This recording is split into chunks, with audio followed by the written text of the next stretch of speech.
How do you make cinematic shots? Episode 11 in Season 1 of the anime series Chainsaw Man showcases many examples of dynamic cinematic shots, so let's try to break them down. In cinematic shot number 1, we see Aki on screen right, meeting with one of the devils on screen left.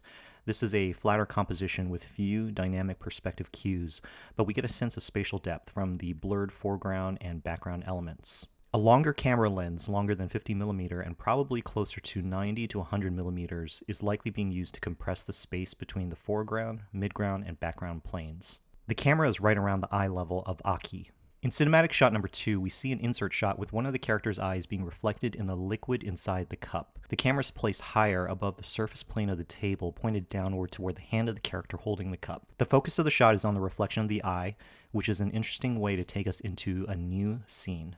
A longer lens may need to be used to get this tighter composition around the hand holding the cup. In cinematic shot number 3, the camera is placed below the table and pointed upward to create this wide-angle upshot of the scene.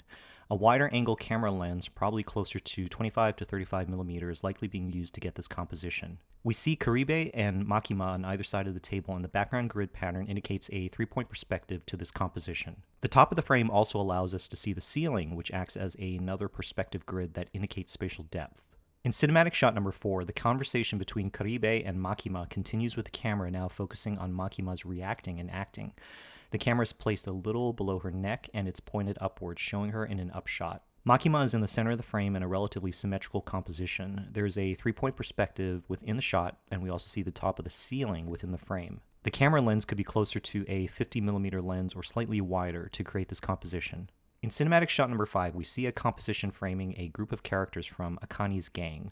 One member is on screen left, used as a foreground element, while multiple characters populate the midground and background. There are a few dynamic perspective cues within the shot, but the staging of the characters creates an eye path where we start on screen left and go to screen right, following the faces of the characters.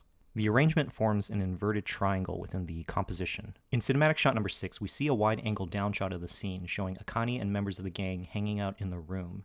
The three-point perspective used within the composition is informed by the perspective cues of the walls, windows, and pictures hanging on the walls. We can see the ground plane of the floor from this angle. A wider angle lens, maybe close to 35mm, is likely being used to create this shot. In cinematic shot number 7, we see Aki being escorted by two other agents inside a car. The agents are staged as framing elements on either side of the composition, with Aki relatively in the middle. We see perspective cues in the side of the car interior, informing us of the spatial depth inside the car, helping us to see that Aki is sitting in a separate area than the two other agents. The camera lens could be a slightly wider angle lens to capture the field of vision within the car. The camera is placed below eye level of the agents. In cinematic shot number 8, we see another dynamic framing within the car as the camera is placed close to the hand of the agent driving the car. The focus of the shot is the female agent on screen right, and the other agent on screen left is used as a framing element in the foreground. We see them in an upshot. The front passenger side window also acts as a framing element around the female agent. In cinematic shot number 9, we see the cameras placed low inside the car near the two agents in the front of the car, and the cameras pointed upward, creating an upshot with Aki sitting in the back seat as the focus. The top of the car ceiling is apparent, and there is some distortion in Aki's anatomy with his legs being closer to the possible wide-angle lens.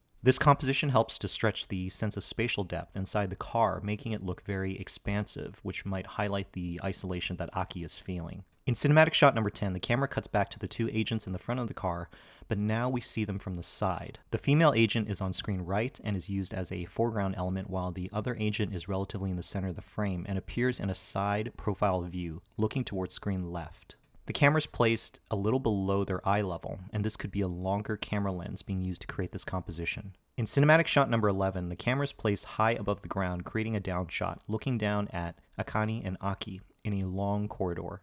There is a foreground element that is blurred out at the bottom of the frame, suggesting the industrial pipe structure inside the corridor.